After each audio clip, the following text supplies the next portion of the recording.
अपना दृढ़ संकल्प और क्लैरिटी इन एक्शंस कैसे लाएं जब आप लोगों के सानिध्य में होते हैं और एक धार्मिक वातावरण या अपने परिवार के साथ होते हैं, तो चीज़ें समझ आती है, पता होता है कि हमें कभी कुछ ऐसा नहीं करना है जो हमारे देश, माँ बाप और हमारे लिए गलत साबित हो। पर जब जॉब करने बाहर जाते हैं और उस चकाचौंध में रहते हैं तो चीज़ें ऐसी लगती है कि सब कर रहे हैं, इसमें क्या हो जाएगा। तो सही और गलत का चुनाव कैसे करें, और अगर पता भी हो कि ये सही है ये गलत, तो अपने उस एक्शन पे और उस पर कैसे टिके रहें। बस मेरा यही प्रश्न है। बहुत अच्छा बहन का प्रश्न है। इसके दो उदाहरण दूंगा। जब कभी भी अपने दृढ़ संकल्प पर अपने को स्थिर होना होता है, सबसे पहली चीज सीखिए कि दौड़ने वाले पहाड़ नहीं चढ़ पाते, चलने वाले पहाड़ चढ़ पाते हैं।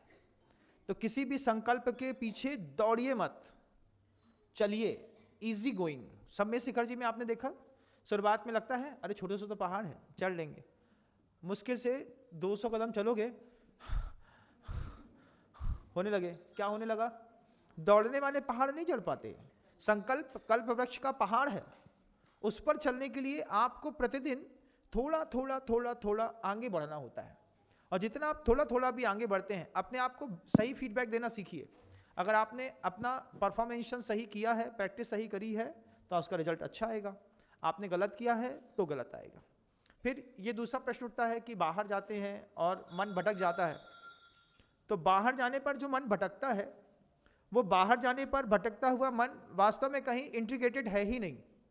एक बार कहीं पर इंटीग्रेशन होता है, कहीं पर जड़ें एक बार आपकी जम जाती हैं, उसके बाद आप दुनिया में कहीं भाग नहीं सकते, बशर्ते जहाँ पर जड़ें जमी हैं वहाँ भूमि बहुत मजबूत हो। तो जब बाहर विदेशों में रहते हैं या फिर हॉस्टल इत्यादि में रहते हैं, उसमें भी धर्म ध्यान के तरीके साथ में लेकर के जाना चाहिए। एक पुस्तक ले लीजिए, अनुकूलता बनती है उठा के पढ़ लेंगे, अनुकूलता नहीं बनती है ऊपर रख देंगे, पैक करके वो रखी रहेगी। तो ये छोटे छोटे तरीके हैं, वहाँ पर भी नियमितता होती है। सुबह सो के उठते हैं, भक्तामृत स्तोत्र का पाठ करते हैं, रात को सोने से पहले कल्याण मंदिर स्तोत्र का पाठ करते हैं, सो जाते हैं। ये छोटे छोटे संकल्प भी हमको बाहर भी बहुत अच्छा बचा के रखते हैं। आज गुरुदेव इस सृष्टि पर नहीं है, जब वो रहते थे तो हम लोग डिसिप्लिन रहते थे। तो क्या आज हम डिसिप्लिन नहीं रहते? रहते हैं। कैसे रहते हैं? अब और कॉन्शियसनेस है। गुरुदेव के सामने तो ये लगता था कि गुरुजी हैं, कोई बात बिगड़ेगी तो गुरुजी बचा लेंगे, संभाल लेंगे। आज लगता है कोई बात बिगड़ेगी तो कोई संभालेगा नहीं, हमको खुद ही संभालना है।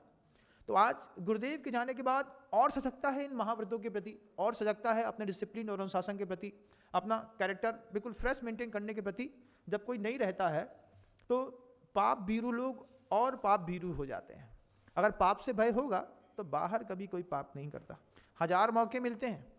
आचार्य भगवान कहते थे हमेशा, जब आप बाहर निकलते हैं तो लाभ हानि के सुख दुख